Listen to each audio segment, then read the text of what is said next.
Pessoal, bom, eu sou o Cândido, essa é a aula 1 de Matemática para Planejar uma Economia, Introdução ao Cálculo Cyber Socialista.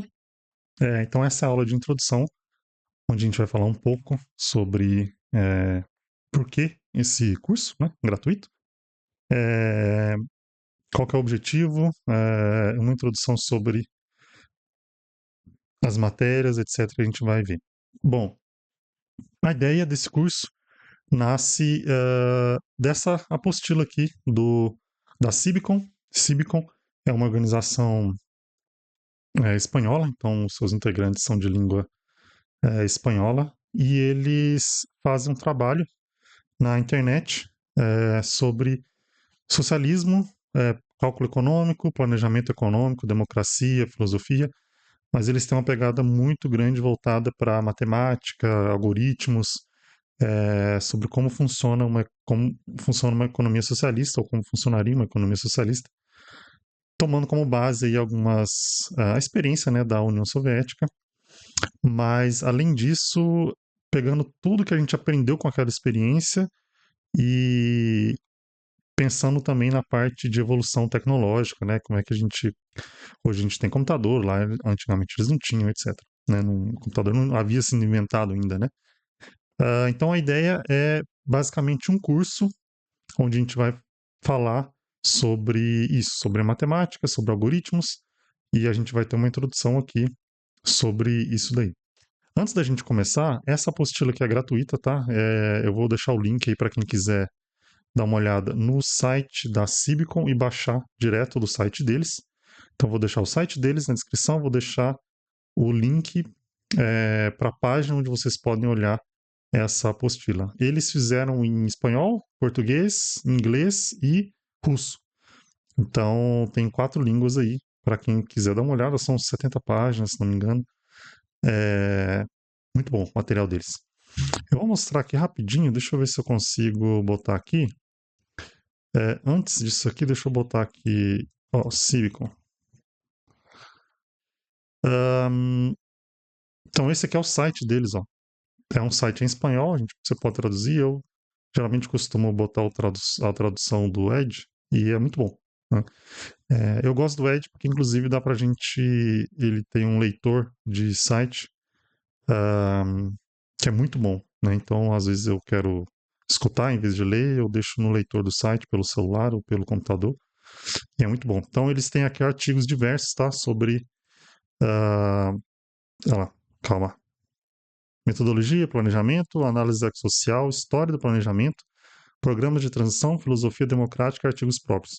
Muita coisa relacionada à matemática, algoritmos, sobre experiências socialistas, sobre o que a gente evoluiu no conhecimento, principalmente relacionado a algoritmos, matemática, etc. Para o cálculo de planificação econômica, né? Então, quem quiser dar uma olhada aqui, que mais? Antes da gente começar, eu queria falar rapidinho o seguinte: além desse projeto aqui, que vai estar no canal do Cybercomunismo, eu também fiz um aplicativo para gestão de cozinhas solidárias. Então, são cozinhas que distribuem alimento gratuito e esse aplicativo ajuda na gestão do estoque dessas cozinhas, né? E eu também estou terminando aqui um site que vai estar no ar quando eu lançar esse vídeo, que vai se chamar Órbita Vermelha, que também vai ser um projeto de um outro canal.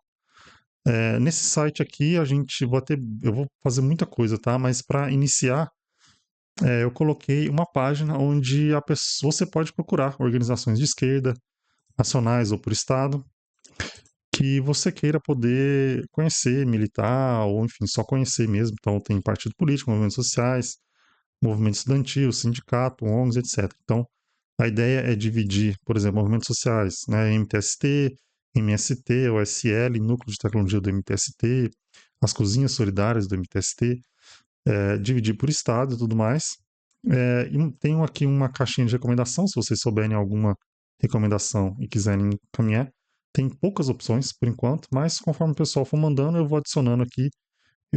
Claro, eu vou averiguar antes de adicionar, né?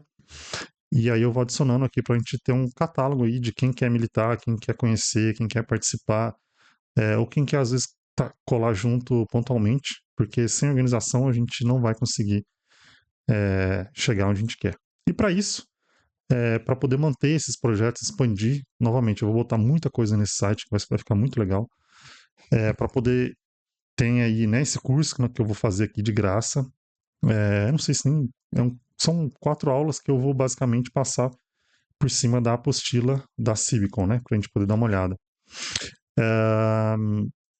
E aí, para poder manter e expandir esses projetos, eu vou deixar um apoia-se na descrição. Quem puder e tiver condições de ajudar e achar interessante esses projetos, e puder contribuir com qualquer valor, eu fico muito feliz. Inclusive, eu pretendo aí fazer um mestrado na área, nessa área de planificação econômica e tal, e algoritmos, e vai ajudar bastante. E é isso, eu pretendo manter tudo gratuito e tal, enfim, eu não, pelo menos, não, a princípio, eu não, isso aqui vai ficar disponibilizado de graça, tá? Então, sem mais delongas, vamos começar, né? Então, matemática para planejar uma economia, introdução ao cálculo cybersocialista. Então, basicamente é o seguinte, hoje nós temos, assim, duas formas que geralmente as pessoas têm noção de formas de organização econômica e social, né? Então, a gente está falando de capitalismo, que é o modelo de sociedade onde a gente vive, e de socialismo, que, enfim, todo mundo acaba conhecendo de forma muito. Não é nem só superficial, né? Mas muito equivocada, porque a gente tem muita propaganda mentirosa por aí, né? Na internet, enfim. A gente sabe quem chegou aqui provavelmente tem uma ideia de como a ideia de socialismo é difamada, né? No socialismo você tem uma pessoa que controla tudo, e aí, né, uma ditadura que ninguém pode falar nada, ninguém pode opinar nada, então a gente vai, não sei se vai ser rapidamente, mas a gente vai meio que separar aqui um pouco quais são as diferenças entre capitalismo e socialismo. Vamos poder aprofundar um pouco nesses temas aí, tá? Então, vamos começar pelo básico, meios de produção. Então, no capitalismo, a propriedade privada dos meios de produção, enquanto que no socialismo a propriedade é pública dos meios de produção. O que significa isso? Significa que nós vivemos numa sociedade capitalista onde empresas são controladas, são privadas, né, na sua grande maioria, são controladas por pessoas, por indivíduos que são donos dessas empresas ou são acionistas majoritários dessas empresas e que vão controlar todos os aspectos dessa empresa, né? Então, os trabalhadores eles têm pouca ou nenhuma voz dentro da empresa no sentido de escolher, né, quais os rumos daquela empresa, como que aquilo ali vai ser, como que o excedente daquilo ali vai ser distribuído, os lucros, como que se der algum problema com gerência, ou até com o próprio dono da empresa, a gente não tem poder nenhum, por exemplo, de destituir o dono da empresa, né? Não importa o que ele faça, ele é dono, ele vai continuar sendo dono, e ele vai continuar mandando na empresa, mesmo que todos os funcionários acham que ele não tem competência ou que ele se equivocou em alguma coisa que ele precisa ser restituído. Enquanto que no socialismo, a ideia é de que as empresas, de forma geral, elas sejam públicas, de controle dos próprios trabalhadores, né, o que a gente chamaria de cooperativa de trabalhadores, mediante aí o que nós vamos falar mais à frente, organizado aí em federações, em conglomerados, em cooperativas maiores, onde essa decisão de como que a empresa é organizada, como que a empresa atua, como que é feita a gestão dessa empresa, isso seja feito através de todos os trabalhadores, né? Se for uma empresa pequena, através de voto direto, né, por exemplo. Se for uma empresa grande, aí os trabalhadores poderiam, por exemplo, eleger um conselho diretor, né, com os cargos que seriam eleitos pelos próprios trabalhadores, revogados a qualquer momento. Enfim, tem várias formas de a gente pensar aí a organização de uma empresa pública, né, de trabalhadores, gerenciada pelos próprios trabalhadores, onde todos os trabalhadores são donos daquela empresa. E a população, de forma geral, também tem voz dentro daquela empresa. Então, se a empresa, por exemplo, é uma mineradora, não só os trabalhadores vão poder falar como que a mineradora vai atuar, mas quem mora em torno daquela mineradora vai poder ter voz, uma vez que aquela extração mineral pode afetar diretamente a vida daquela população. Por exemplo, uma mineradora pode destruir ali uma área de preservação ambiental, e isso pode, por exemplo, poluir um rio, é, pode poluir uma cidade, né? Enfim. Então a população também tem direito de falar, olha, essa empresa não pode atuar aqui, ou essa empresa pode atuar aqui, mas com essas restrições, ou com esses objetivos, etc. Então, de ideia geral, é isso. Coordenação. Então, no capitalismo, a coordenação é concorrência, né? Não existe coordenação consciente da produção. Enquanto que no socialismo, essa coordenação é consciente por meio de instituições públicas. O que eu quero dizer? Né? Então, no capitalismo, as empresas elas concorrem uma contra as outras em nome do lucro. Né? Então, eu abro uma empresa, eu vou concorrer contra você que também tem outra empresa, e aí a gente não coordena como é que a gente faz melhor as coisas, se a gente pode ajustar como é que a gente faz melhor as coisas. Não existe compartilhamento de informação. Então, eu abro uma empresa de, não sei, robótica, e você abre uma empresa de robótica para competir com a minha. A gente não compartilha as informações, os conhecimentos técnicos, nem nada. A gente vai competir um com o outro. E aí o que acontece é as empresas do mesmo ramo têm que desenvolver separadamente as mesmas tecnologias, por exemplo, os mesmos processos de produção, ou seja, não tem nenhuma coordenação consciente, coordenada, é, geral, voltada para algum objetivo em comum, etc. Cada um por si, né? Deus por todos. É, e a gente vê o que dá, né? Essas concorrências não só levam a monopólios, né? Porque alguém perde nessa concorrência, mas também ela pode, na concorrência vale tudo, né? Então a empresa ganha mais dinheiro e ela vai lá e com esse dinheiro ela pode, por exemplo, ah, adquirir capital político, poder político, para poder fazer as coisas de um jeito que beneficie só ela, só a própria empresa, e isso acaba ferrando todos os outros concorrentes. Acontece muito, por exemplo, o dumping, né? Que é ilegal. Então, por exemplo, uma empresa ela ah, oferece um produto abaixo do custo porque ela tem caixa para poder se manter, quebrando as concorrências ao redor dela. E aí, quando ela quebra todas as concorrências, ela vai e sobe o preço de volta acima do que era anteriormente, né, no mercado. Enquanto que no socialismo, a ideia é esse planejamento consciente. Né? Então, a gente teria aqui uh, órgãos, né, órgãos centrais que poderiam coordenar a produção mediante objetivos socialmente estabelecidos, né, como, por exemplo, construção de moradia gratuita para toda a população, acesso gratuito à alimentação, acesso gratuito, por exemplo, através de restaurantes populares, distribuição de cesta básica para garantir um alimento mínimo, a produção coordenada, consciente, com objetivo de educação gratuita e universal, saúde gratuita e universal, uh, através de instituições que a gente possa organizar isso daí. Então é isso. E aí a gente teria um planejamento econômico, né, uma planificação econômica que vai calcular no socialismo quanto que cada empresa deveria produzir para poder atender às demandas sociais, né? Claro, levando em consideração também conhecimentos técnicos, né?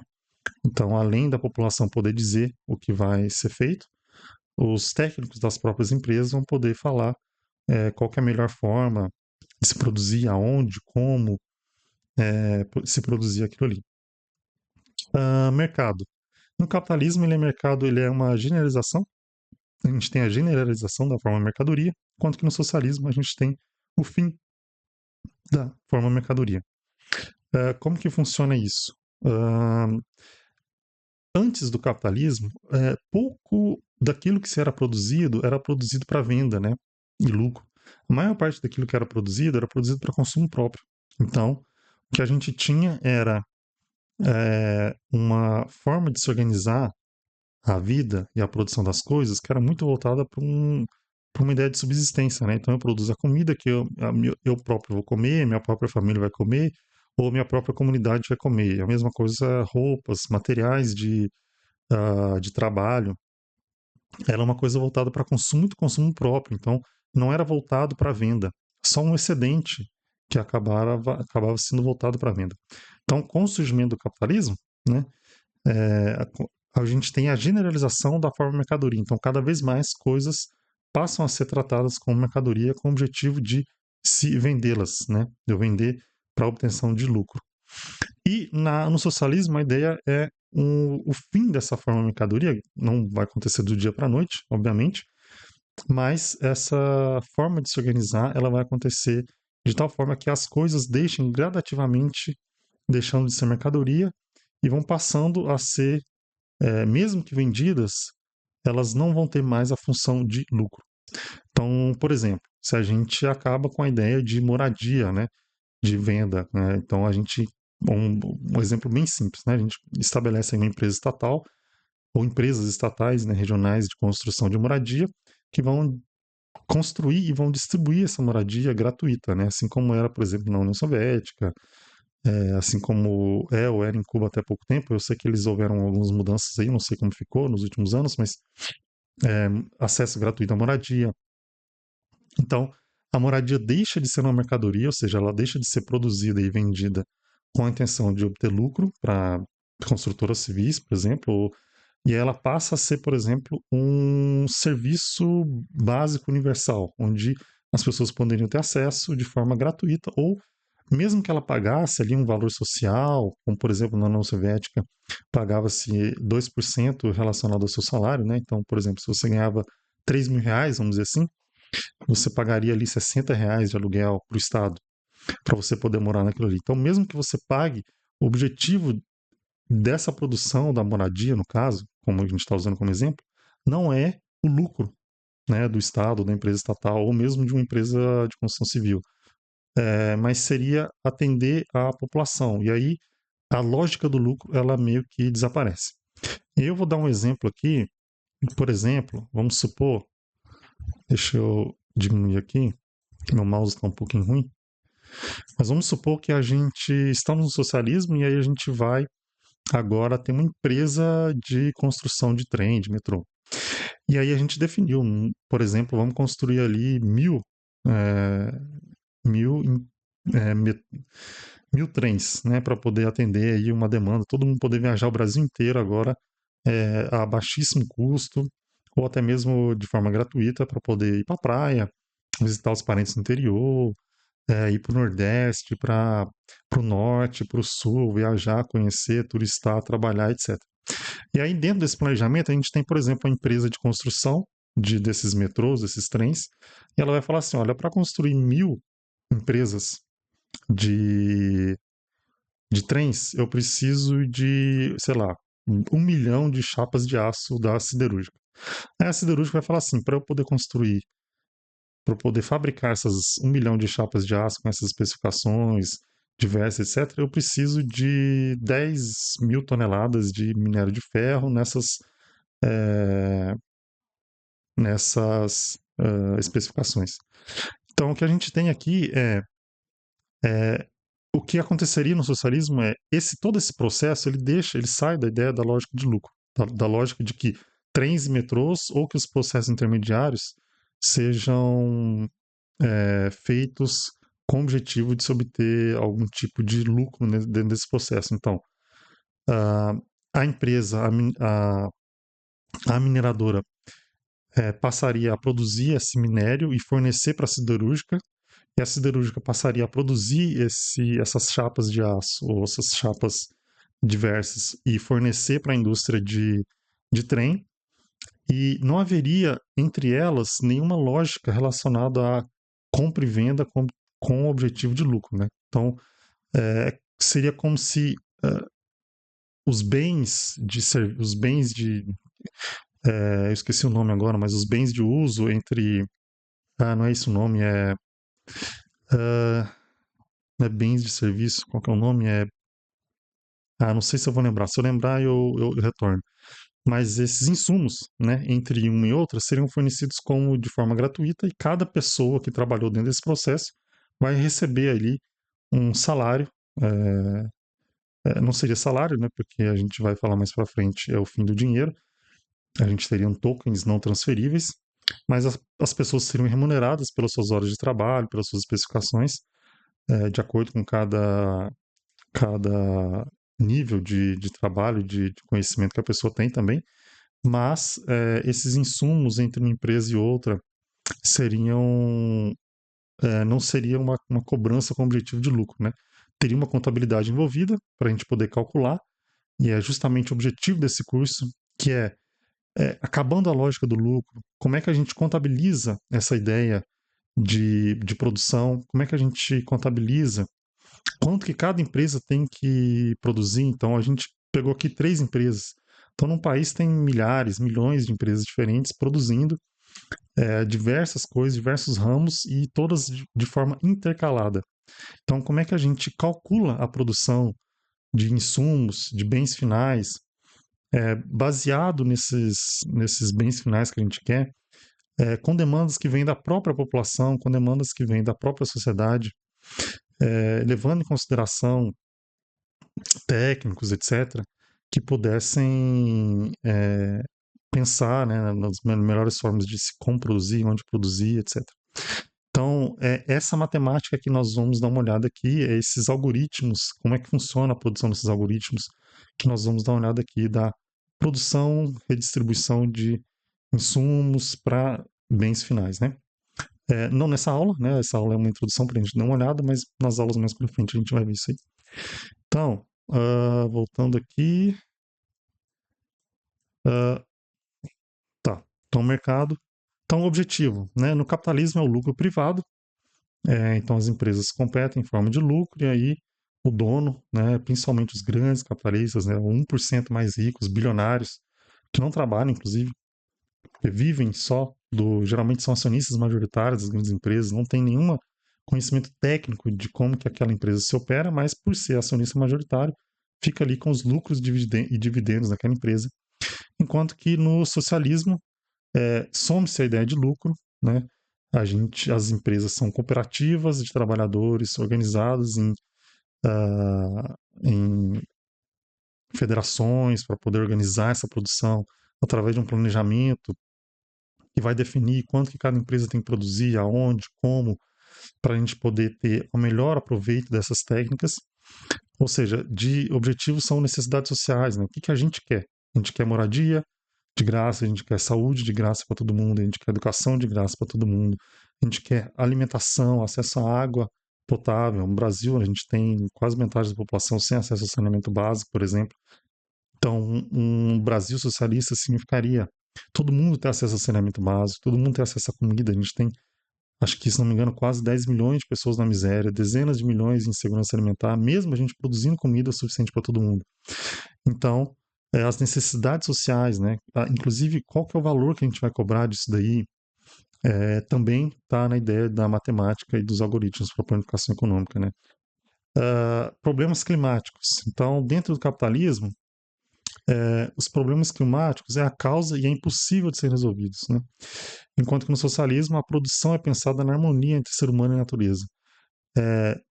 Nós estamos vendo, principalmente com o aquecimento global, que esse sistema capitalista está destruindo a vida na Terra, a possibilidade de vida na Terra, né? A gente está vendo aqui que está ficando cada vez mais quente. Consequência disso são tempestades cada vez maiores. Nós tivemos aí, por exemplo, no Rio Grande do Sul, a tempestade que desabrigou 500 mil pessoas, né? Foram 100 mil famílias, 100 mil famílias desabrigadas, se não me engano, quase 500 mil pessoas, em torno de 500 mil pessoas desabrigadas, de uma hora para outra, né? Isso já vem acontecendo ano após ano, cada ano vai ficando pior e as coisas vão piorar bastante. Por que o capitalismo é a causa? Porque ele, para poder se reproduzir, ele precisa destruir a natureza, ele precisa poluir, né? Que como objetivo é a produção de mercadorias para venda. No caso do Rio Grande do Sul, por exemplo, o que aconteceu ali foram que mineradoras e latifúndios e empresas de construção civil fizeram um lobby com políticos, né?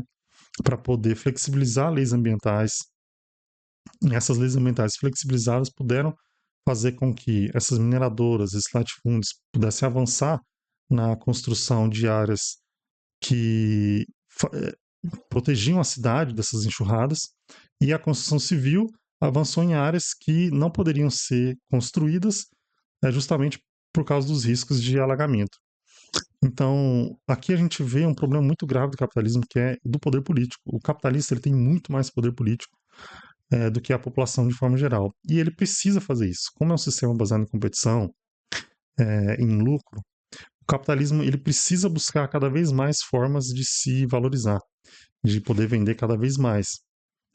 Enquanto que no socialismo, como a produção é coordenada, não tem essa ideia de lucro, não tem essa ideia de eu mando nessa empresa e enquanto que no capitalismo você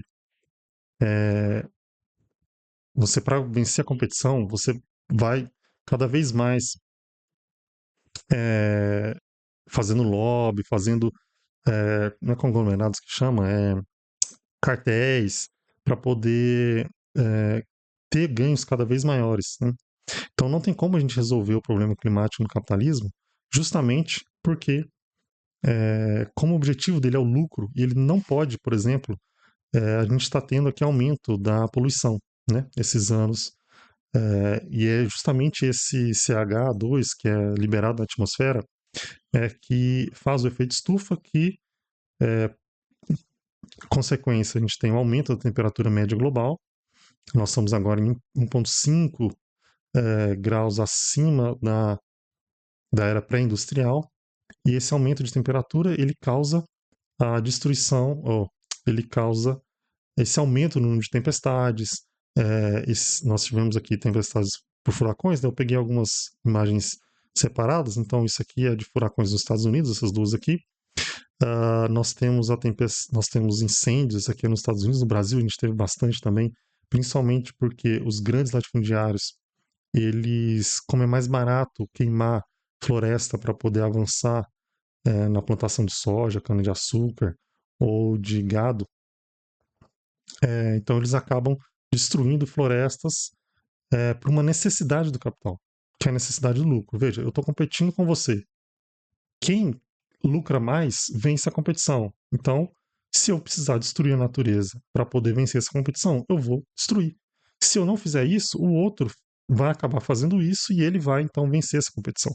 Por isso que no capitalismo é impossível da gente resolver esse problema. Né, aqui foi um incêndio lá também, foi na Califórnia, né, se não me engano, nos Estados Unidos, que destruiu um bairro inteiro, enfim. A gente, por que no socialismo a gente conseguiria resolver isso? Porque é, saindo da lógica do lucro, saindo da lógica da competição, agora não tem mais competição entre empresas, agora tem colaboração, agora a gente vai juntos fazer essa escolha, cada empresa vai ter uma meta definida, separada, do que produzir, como produzir, onde produzir, para a gente poder coordenar esse processo. E aí eu não preciso mais destruir a natureza, não preciso mais poluir a natureza. Né? A gente já tem conhecimento técnico para poder resolver esses problemas. A gente não resolve porque a lógica do lucro ela é imperativa no capitalismo. Né? Ok, então problemas climáticos. Emprego. No capitalismo a gente tem alto índice de desemprego e informalidade. No Brasil, né, por exemplo, são dois. O governo chega a falar 6,5% de desemprego, a gente fala é uma informação equivocada, né? Porque a gente sabe que, por exemplo, nós temos 40 milhões de pessoas na informalidade, isso é mais da metade, se não me engano, ou é a metade da nossa força de trabalho. Então, pessoas empregadas mesmo, com carteira assinada, é um número muito menor. E esse cálculo de desemprego no Brasil, ele não leva em consideração as pessoas que trabalham. O cara que tem uma barraquinha de cachorro-quente na rua, ele é, por exemplo, considerado empregado, né, ou ocupado. Então, a gente tem altos níveis de desemprego, justamente porque você não emprega pessoas porque a sua lógica é do lucro, né? Então, se eu precisar mandar a gente embora para poder aumentar o lucro da minha empresa, para minha empresa se tornar mais competitiva, eu vou fazer isso. Enquanto que no socialismo, a gente tem a experiência da União Soviética, né, que a gente tinha praticamente 100% de emprego, justamente porque os empregos são distribuídos para atender uma necessidade social, né? E além de você ter uma maior flexibilidade em que você pode escolher trabalhar também. Eu, particularmente, sou a favor da gente pensar num sistema socialista onde parte da jornada de trabalho sejam trabalhos socialmente necessários, né? Então, tem trabalhos que são necessários, né? Produção de comida, de alimento, comida e alimento, mesma coisa, água, energia elétrica, faxina, transporte público, etc. Então, parte disso do trabalho ser socialmente necessário e a outra parte da nossa jornada de trabalho você poder trabalhar literalmente no que você quiser, né? A gente poderia dividir isso em períodos semanais, mensais, anuais, etc. Mas onde a gente poderia reduzir a jornada de trabalho para 6 horas por dia, né? 30 horas semanais, por exemplo, mantendo essa proporcionalidade, né? De opinião minha, tá? Eu acho que deveria ser parte de trabalho social e parte de um trabalho soci- parte de um trabalho socialmente necessário e parte você poderia escolher o que você quiser. Então, tem trabalhos que são necessários para manter a sociedade, que todo mundo iria contribuir, e o restante do tempo você poderia trabalhar no que você quisesse, no que você gostasse, dividido em períodos. Não precisa ser assim, né? A gente tem experiências aí de formas diferentes, mas eu acho que assim seria interessante até como um modelo de pensamento de uma ideologia social baseada no bem comum, onde você seria educado, inclusive dentro do trabalho, nessa ideia de bem-estar comum. Então, é isso. Forma política, no capitalismo a gente tem a democracia indireta, né? Ou eu gosto de chamar de ditadura dos ricos, e no socialismo a gente teria uma democracia direta. Vamos falar um pouquinho disso aqui. Então, por que a gente tem democracia indireta no capitalismo? Porque você vota de 2 em 2 anos aqui no Brasil, né? E aí, de 2 em 2 anos, você vota em alguém que chega lá, sabe se lá Deus se essa pessoa vai fazer o que ela falou que ia fazer ou não. A gente está vendo isso agora com o governo do Lula, por exemplo, onde promessas de campanha que ele fez, ele não está cumprindo, né? Como a reforma agrária, revogação do teto de gastos. E aí, claro, existe aí um problema também no Congresso, né? Que o Congresso ele não manda em tudo, e você tem um Congresso que também dificulta a implementação dessas medidas. De toda forma, a gente vota e a gente não pega o que a gente decidiu, né? Justamente porque a gente não decide as coisas de forma diretamente. E é uma ditadura dos ricos, porque quem manda nas empresas são os ricos, você não pode demitir eles da empresa, não importa quanto incompetente eles sejam, e eles, inclusive os acionistas majoritários dessas grandes empresas, bilionários, eles não trabalham, eles não têm nenhum conhecimento de como que aquela empresa funciona, e eles mandam em tudo. E com o capital deles, eles mandam inclusive nos políticos, né? Eles fazem lobby, compram políticos para chegar lá e aprovar as leis que são boas para eles, né? E não para a população de forma geral. Fazem guerras, né? A Europa e os Estados Unidos são responsáveis direto por dezenas de milhões de mortes, né, nas últimas décadas. Eles invadem países para poder levar suas empresas privadas e estatais para esses países, para poder lucrar em cima disso, para poder reconstruir os países que eles mesmos destruíram, né? Para poder controlar petróleo, controlar minério. Então, Estados Unidos, Canadá, Alemanha, França, Inglaterra, são esses países cometem genocídios, né? Nós estamos vendo aí o genocídio em Israel, que Israel está cometendo contra a Palestina, né? Então, dezenas de milhares de palestinos mortos, cidades inteiras destruídas, para que essas pessoas possam lucrar, ficar mais ricas com isso, né? Enquanto que no socialismo a gente teria uma democracia direta, né? Então a própria população escolheria diretamente as políticas, quando possível, né? Quando não for uma coisa muito técnica, a gente teria aí pessoas especializadas para poder pensar em alguma coisa muito específica, mas de forma geral a população poderia decidir de como que isso seria organizado, quais são os objetivos do excedente daquilo que é produzido, para onde que a gente vai direcionar isso daí. Vai ser na construção de escolas, vai ser na construção de um parque, de creche, transporte público, é, ou às vezes a gente quer um investimento de uma área específica de tecnologia, por exemplo. Enfim, a gente vai poder debater isso através de conselhos populares. Então a ideia é de você ter pelo menos um conselho popular por bairro, onde a população possa se reunir e ela possa, então, através desses conselhos, definir como que a sociedade vai se organizar. E aí, se as pessoas que forem eleitas por esse conselho para poder representar aquela população local, esses cargos possam ser removidos a qualquer momento pela própria população, os cargos revogáveis a qualquer momento pela própria população, e o Estado, vamos dizer assim, ele seria mais um agente administrativo, né? E não de tomada de decisão, vamos dizer assim, de forma tão ampla quanto é hoje no capitalismo. Então, nós estamos falando aqui de conselhos populares, conselhos de trabalhadores, por local de trabalho, o verdadeiro poder popular, né? Distribuição da riqueza. No capitalismo, a gente tem extrema desigualdade social interna e entre países, né? Então, você tem no Brasil, como eu falei, quase 10 milhões de pessoas na miséria, dezenas de milhões de pessoas vivendo em insegurança alimentar, quase metade da população brasileira não tem acesso a saneamento básico, enquanto a gente tem 1% aí que é bilionário, né? E fica aí com toda a riqueza produzida pelos trabalhadores deles, né? Porque eles mesmos não trabalham, porque eles são só acionistas dessas empresas, eles não têm de fato um trabalho é, de conhecimento daquilo que está sendo feito, quando muito, é uma coisa muito pequena que não justificaria a riqueza deles, né? Enquanto que no socialismo a gente receberia de acordo com as nossas necessidades, além do nosso próprio trabalho que a gente exercita, né? Então eu trabalho, eu vou receber pelo trabalho que eu fiz, mas além disso, a gente vai receber também pelas nossas necessidades, né? Então, por exemplo, saúde sendo gratuita e universal 100%, sem você ter que pagar nada para nenhuma empresa privada, uma pessoa que, por exemplo, chega a ter alguma doença mais grave, ela vai acabar recebendo da sociedade um valor maior.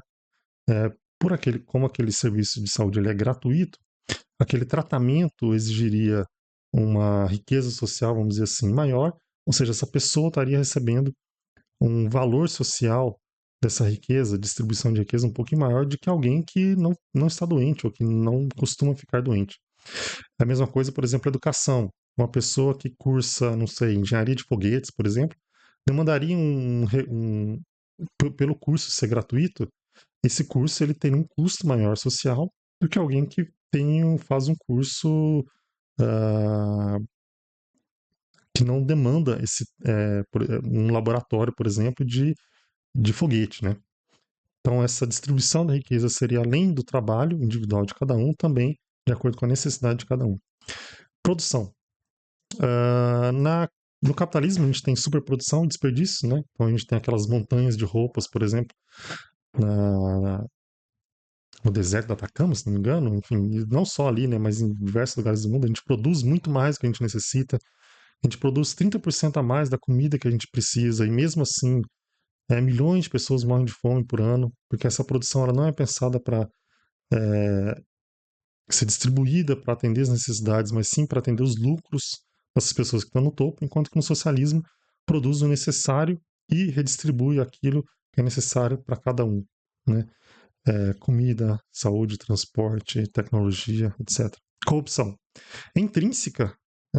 Inclusive essa foto aqui, ó, que eu estou colocando aqui do lado, é uma foto aqui no Brasil, onde de um lado do muro a gente tem uma favela e do outro lado a gente tem um condomínio aí, tem até piscina em cada andar aqui, não sei se dá para ver. Talvez se aumentar um pouco aqui, essa imagem não está muito boa, mas enfim. A gente vê 1% da população é bilionária, inclusive entre países, né? Para que 10% dos países sejam muito ricos, 90% dos países têm que ser pobres, porque essa produção, essa riqueza, ela não é distribuída só entre a própria população de um país, mas ela é distribuída entre países, né? Então, a gente teve o processo de colonização, né? A Europa colonizou 2/3 do planeta por 500 anos, né? Pôde roubar muita riqueza desses países, se industrializar, e agora que a colonização, entre aspas, acabou, né, graças à ajuda de vários países socialistas, como a União Soviética, Cuba, ajudaram no processo de libertação, Coreia do Norte também ajudou no processo de libertação de alguns países da África, mas o sistema capitalista persistindo, essa distribuição de riquezas também se dá de forma desigual entre os países, né? Que é o que a gente vai chamar de imperialismo, né? Então, os países capitalistas controlam a distribuição de riqueza, inclusive nos países mais pobres, porque eles controlam através de políticas econômicas imperialistas. A gente podemos falar sobre isso depois, né? Um vídeo separado sobre como que funciona essa dinâmica de controle da Europa, dos Estados Unidos, não só através das guerras, né? Os Estados Unidos fez 70 guerras nos últimos 70 anos, com o apoio da Alemanha, da França, da Inglaterra, Suíça, etc., para poder ter controle desses recursos naturais, mas também tem o controle do capital desses países, né? A gente pode fazer um vídeo separado falando sobre imperialismo, etc. E corrupção é intrínseca no capitalismo, ela é agravada pelo próprio sistema, né, através de lobbies, né? Então, se você tem capital, você consegue comprar políticos, juízes. Então, quanto mais você consegue capital, mais poder político você tem. Então, a gente tem uma bancada no Brasil, por exemplo, que praticamente toda a bancada do Congresso são eleitos por empresas relacionadas ao latifúndio, né? Então, você é um latifundiário, você financia políticos que vão lá defender os seus interesses, não o interesse da população de forma geral. Enquanto que no socialismo a gente teria uma diminuição radical dessa corrupção, porque ela deixa de ser algo relacionado a poder político. O poder político vai ser distribuído aí pelos conselhos populares, onde a própria população vai poder fiscalizar esses projetos, esses trabalhos. Os cargos desses políticos vão ser revogáveis. Inclusive, nós temos experiência de países socialistas que político não ganha salário, ele tem que continuar trabalhando na empresa onde ele trabalha, e ele, então, e continua recebendo o mesmo salário que ele trabalha de um trabalhador médio, né? E é isso. Bom, então, planificação econômica, né? A gente falou um pouco de forma geral. Nós temos aqui planificação econômica, ela foi teorizada há mais de 100 anos, né? Ela nasce ali na ideia da União Soviética, onde a gente tinha uma forma de se organizar a economia, onde ela era pensada, ela era centralizada pela Gosplan, né? Que era uma agência central de planificação de organização da economia da União Soviética, né? A União Soviética era uma união de soviets, né? Que eram de conselhos de trabalhadores, e aí esse Gosplan, essa agência central de planejamento, calculava quanto que cada empresa tinha que produzir. As grandes empresas, obviamente, né, não dava para ela calcular, até porque não havia computadores na época, isso era tudo feito à mão. Os cálculos matemáticos eram feitos à mão. Então ela calculava quanto que cada das grandes empresas, quanto que elas tinham que produzir, etc. E isso deu tão certo que, veja, a União Soviética ela saiu praticamente do feudalismo para a exploração espacial em 40 anos. Então ela tem a Revolução em 1917. Só um minutinho, eu já volto.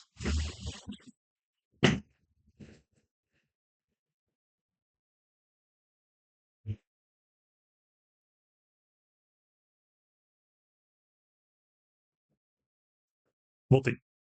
Bom, então a União Soviética ela sai do arado de madeira, né, em 1917, e ela chega então à exploração espacial em 40 anos. Eles fazem revolução em 1917, eles são invadidos por 14 países capitalistas, incluindo, ali, se não me engano, França e Inglaterra.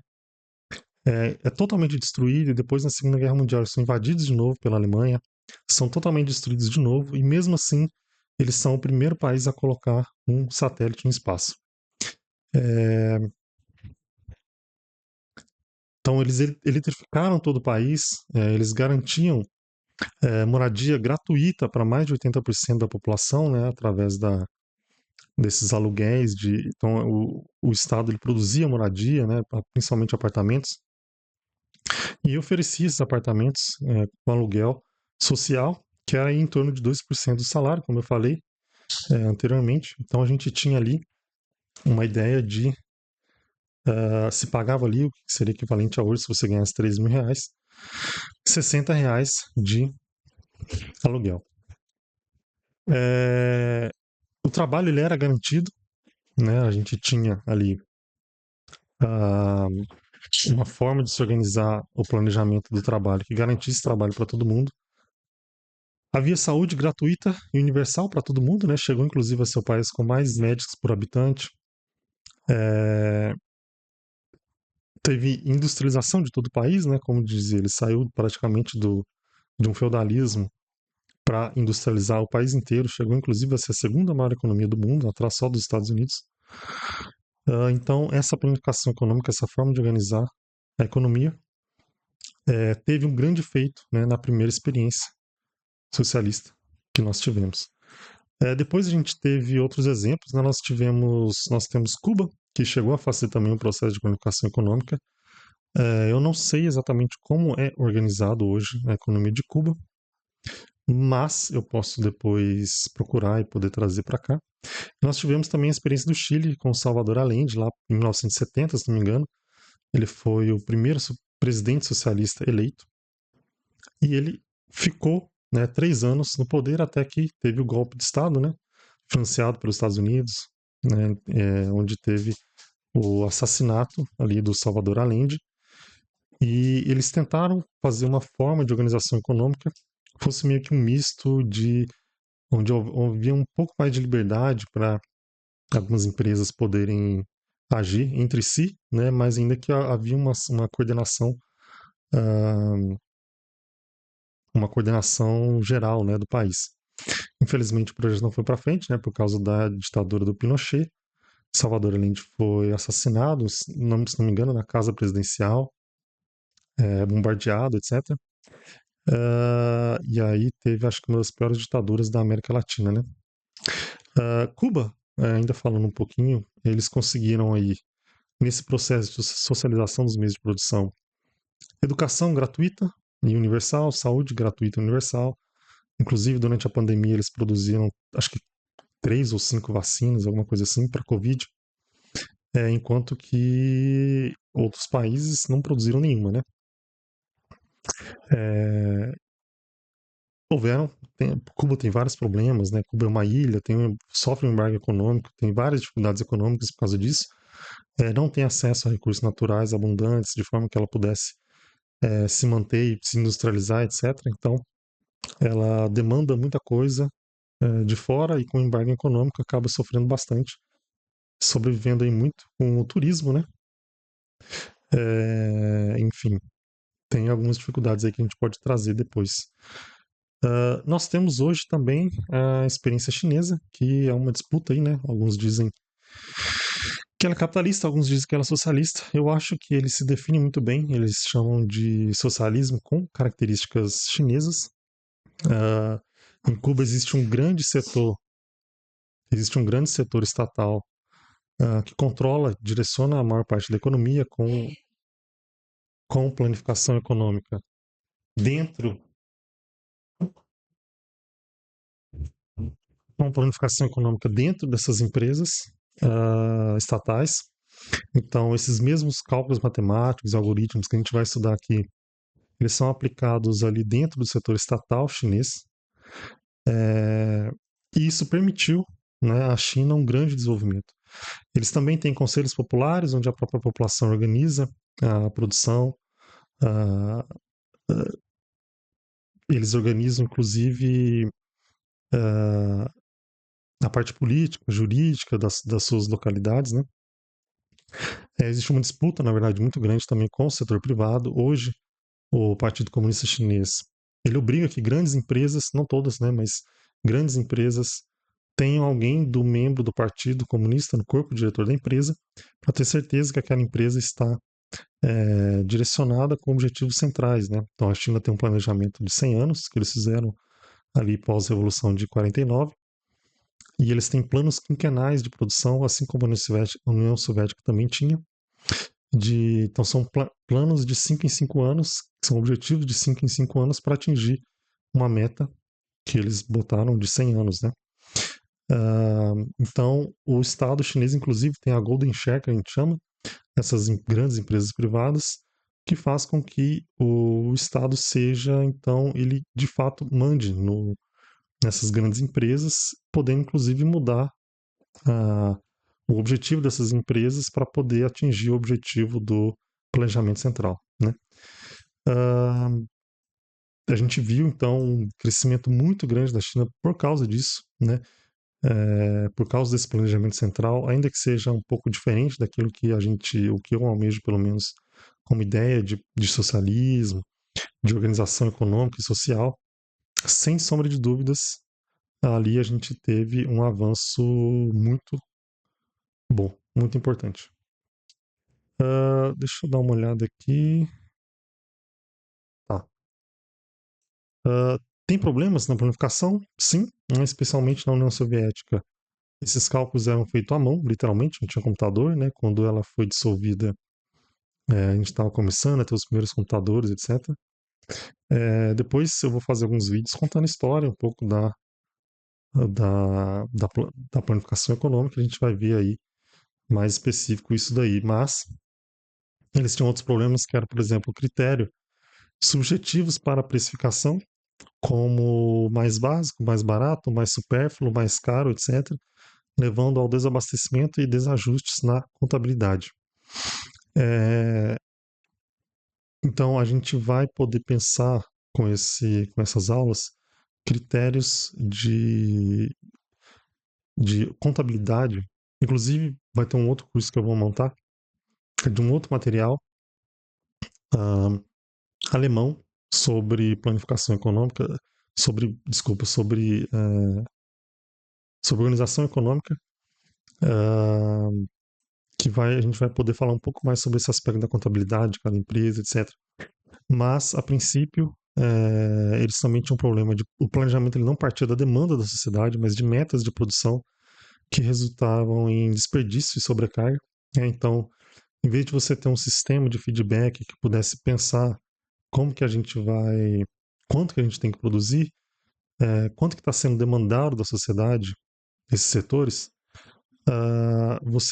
você tinha, na verdade, metas anuais de produção ou quinquenais de produção para aumento daquela produção que às vezes não, né? Que isso resultava aí em desperdício, até porque, novamente, não tinha computador, não tinha, era muito mais difícil da gente saber exatamente quanto que cada local estava demandando de, de trabalho, de produto, de insumos, etc. E quanto se produzir de cada coisa. Hoje, com computadores, a gente conseguiria fazer esses cálculos muito melhor. E a utilização de dinheiro como unidade de cálculo e método de pagamento, gerando alta desigualdade, conflitos políticos e problemas no cálculo da produção. Então a gente vai ver que em vez de usar dinheiro, nós vamos usar tokens não transferíveis, né? É, inclusive, eu sinalizei alguma coisa aqui, ó. Questões como quanto a poluição é gerada na produção de um bem, o tempo necessário para que, que o né, na verdade, que os ecossistemas regenerem uma matéria-prima, eu não sei porque ficou assim, ou o sofrimento produzido nos trabalhadores. Ah, que coisa feia isso aqui, são agrupados na categoria, né, na categoria, nas categorias externalidades negativas, incorrendo na perda, né, na perda sistemática de informações que prejudica a operação do sistema. Então, questões como quanto a poluição é gerada na produção de um bem, o tempo necessário para que os ecossistemas regenerem uma matéria-prima, ou o sofrimento produzido nos trabalhadores são agrupados nas categorias de externalidades negativas, incorrendo na perda sistemática de informações que prejudica a operação do sistema. Então, esse também era um problema da União Soviética na questão do cálculo econômico, né, da planificação econômica. Então você não tinha informações precisas, justamente porque a unidade de contábil era o dinheiro, então ele não representava muito bem a contabilidade geral daquilo que estava sendo produzido, como estava sendo produzido, etc. As consequências disso, há um outro problema que eu acho que a gente pode colocar aqui, é que como a União Soviética tinha que se defender muito de ataques externos, inclusive a questão da Guerra Fria com os Estados Unidos, boa parte da economia dela também era voltada para a questão militar. Então, se produzia muito voltada à autodefesa, né? Só na primeira metade da existência dela, ela foi invadida por quase 20 países, inclusive ali países da Europa Ocidental. Então, havia uma produção muito voltada para a autodefesa e isso, obviamente, prejudica, né? Se você quer produzir bens para a população, infraestrutura, etc. Se você tem boa parte da sua produção voltada para a construção de armas relacionadas à autodefesa, isso prejudica bastante. Não é um problema da planificação em si, mas acaba sendo um problema de produção, né? No final, um problema econômico. Então, as consequências disso foram a restauração do sistema mercantil, né? Desde a reforma de Kosygin, não sei se é assim que fala ele, o nome dele, até a culminação desse processo sobre a perestroika, né? Então, que é quando você tem o fim da planificação, é, o fim dessa forma de organização econômica, e aí você tem uma espécie de liberalização do mercado. Então, e as conquistas do socialismo soviético foram sendo gradualmente revertidas até a sua destruição e posterior substituição pela barbárie nacionalista e neoliberal que hoje domina as atuais ex-repúblicas soviéticas. Então, a consequência disso foi, por exemplo, alguns países ali da região dos Balcãs, na Europa do Leste, o fim do socialismo foi tão ruim que 30% da população chegou a sair desses países nas últimas décadas, porque a qualidade de vida caiu bastante. Né? A restauração do capitalismo nessas regiões piorou muito a qualidade de vida. Né? Na Rússia, por exemplo, a gente teve a queda da expectativa de vida de 10 anos, o desemprego chegou, se não me engano, a 15%, ou alguma coisa assim. A queda no acesso à saúde, educação, etc. O fim do socialismo e da planificação foi um desastre para os países russos, né? Os países que compunham a União Soviética.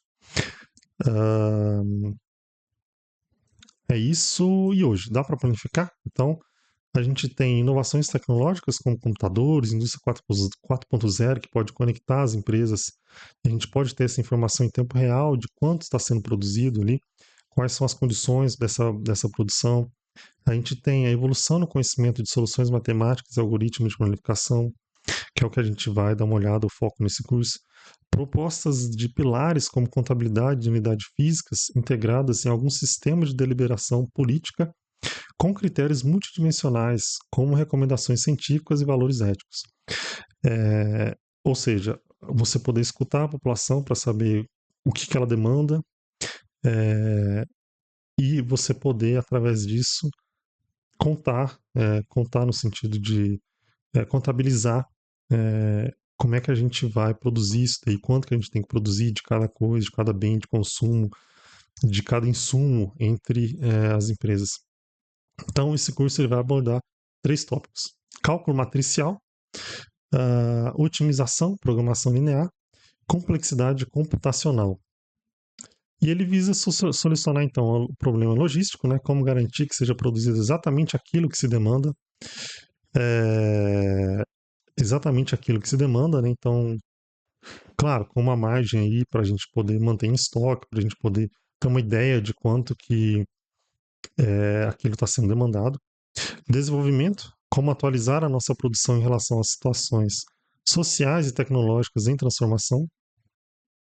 Viabilidade, como ter a certeza de que os cálculos sejam realizados num tempo razoável e com suficiente aproximação. E o que a gente não vai abordar? Todos os requisitos políticos e jurídicos igualmente necessários para a organização consciente e democrática da produção de bens e serviços. Né? Então a gente não vai olhar a parte de organização social, a gente vai olhar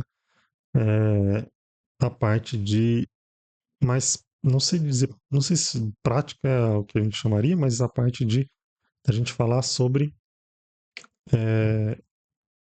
fórmulas matemáticas, algoritmos, para a gente poder pensar nisso, como que o socialismo funcionaria em termos de organização econômica, né, de planificação econômica. Bom, a ideia é essa. Novamente, se vocês curtiram isso aqui, vou deixar aí um apoia-se, né, para quem puder colaborar.